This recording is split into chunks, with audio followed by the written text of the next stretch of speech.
नमस्कार दोस्तों, आप देख रहे हैं राजेश एजुकेशन सेवा। आज हम पढ़ने जा रहे हैं संधि। देखते हैं दोस्तों क्या है संधि। ज़्यादातर बच्चों को ये समझ में नहीं आया संधि क्या है। देखते हैं संधि। सबसे पहले देखना है संधि का अर्थ क्या होता है। संधि का अर्थ होता है, जैसे संधि करना है, संधि का मतलब होता है मेल होता है। या तो शब्दों में मेल होगा या समझौता होगा। समझौता है, संधि है, समझौता है, मेल है। अब इसका अर्थ जान लिया हमने। संधि का अर्थ क्या होता है? मेल होता है, समझौता होता है, मिलना होता है या जुड़ना होता है, जिसे हम मित्र कर सकते हैं। क्या कर सकते हैं? मित्र। अब बात ये आती है, इसकी परिभाषा डेफिनेशन क्या बनेगी?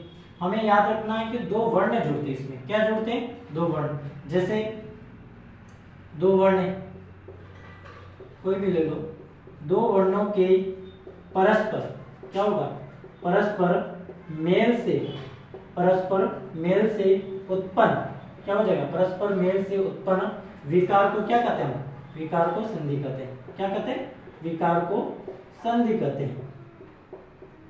संधि कहते हैं।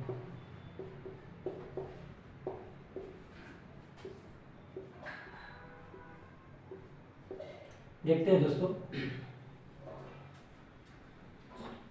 अब यहाँ पे देखा है संधि का अर्थ। संधि का अर्थ होता है मेल होता है। जैसे हम संधि कर ली किसी से, जैसे झगड़ा नहीं करेंगे, दो राजाओं के बीच संधि हो गई। जैसे ये एक राजा है, दूसरे राजा पर आक्रमण नहीं करेगा, संधि कर ली, नियम से बन गया वो। समझौता है, अब समझौता कर लिया, उसके बाद झगड़ा नहीं होगा। अब मिलना, अब किससे मिलना है, किससे नहीं मिलना, ये भी एक समझौता है। अब हम जुड़ रहे, किसी व्यक्ति से जुड़ रहे। अब मित्रता से जुड़े, तो मित्रता क्या है? ये एक संधि है। अब देखो इसमें डेफिनेशन क्या बनी संधि की। संधि की परिभाषा बन गई, संधि की सरल भाषा में परिभाषा बन गई है कि दो वर्णों के, ठीक है, दो वर्णों के परस्पर मेल से उत्पन्न विकार को हम क्या कहते हैं? संधि कहते हैं। अब संधि जैसे देखो, उदाहरण के लिए एक शब्द दे देता हूं यहाँ पे, विद्यालय। उदाहरण के लिए मैं लिख रहा हूं विद्यालय, ठीक है, विद्यालय। अब विद्यालय में संधि किसे करेंगे? ठीक है, संधि होगी विद्या प्लस आलय। विद्यालय की संधि क्या होगी? विद्या प्लस आलय। विद्या यानी जहां विद्या दी जाती है, आलय यानी निवास स्थान, ऐसा जगह जहां पर विद्या दी जाती है, विद्यालय। अब इसमें संधि कैसे निकालेंगे? पीछे शब्द के पीछे वाला प्रथम शब्द के अंतिम वर्ण क्या है यहाँ पे? विद्या। इसमें क्या निकल रहा है? आ निकल रहा है, ठीक है। और दूसरे शब्द का प्रथम वर्ण, जैसे ये दूसरा शब्द हो गया है, तो प्रथम वर्ण क्या निकला? आ निकला। अब इन दोनों को जोड़ो, आ और आ, क्या बना? आ। कौन सी संधि बनेगी? दीर्घ संधि। बड़ा बने, बड़ा हो, दीर्घ संधि बन गई। तो इसी तरह समझना है कि संधि क्या है और संधि में क्या सामंजस्य है और क्या भिन्न है। अब देखो दूसरे बता दो, और आपको समझ में नहीं आता दूसरे बता दो संधि क्या है। संधि जो है उसमें दो वर्ण मिलते हैं। क्या कहते हैं? दो वर्ण मिलते हैं। दो वर्ण मिलते हैं। क्या मिलते हैं? दो वर्ण मिलते हैं। और शब्द नहीं जो, जैसे आपको लिखा है कंफ्यूज करने के लिए दे देगा कि दो शब्द।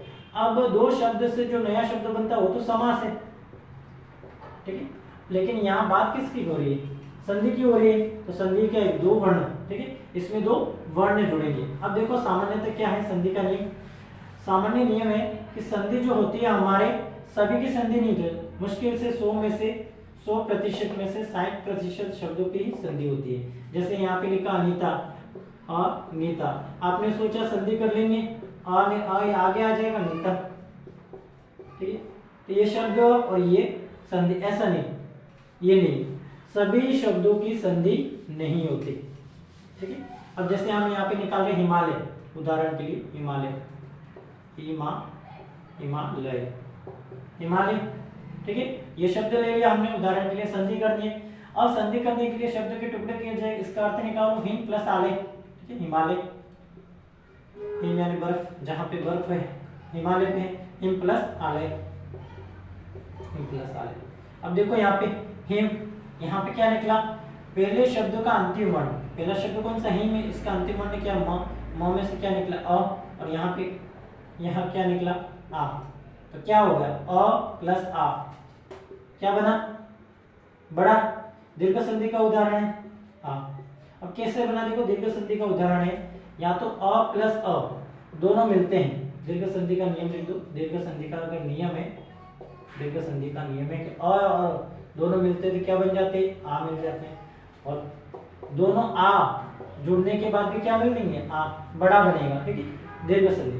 अब उसके बाद यहाँ पहले बड़ा आ ले लो, तो फिर आ ले लो, तो क्या बनेगा, आ ही बनेगा, या फिर पहले अ ले लो, ये बाद में आ ले लो, तो भी क्या बनेगा, आ। यह है दीर्घ संधि का उदाहरण, नियम है किसके, दीर्घ संधि के, ठीक है। तो ये संधि का सामान्य नियम है, लेकिन हमें इस बात का ध्यान रखना है, हर शब्द के सबसे पहले हमें टुकड़े उसके करने आना चाहिए और उसको निकलना है, उसका रिजल्ट निकल। जैसे यहाँ पे कोई शब्द दे रखा है आपको, मैंने बता दिया है, हिमालय है, विद्यालय है, इन शब्दों के हमें क्या करनी है, संधि करनी है, तो सबसे पहले ये नियम लगाएंगे। थैंक यू, धन्यवाद। कैसा लगा वीडियो कमेंट करके जरूर बताएं।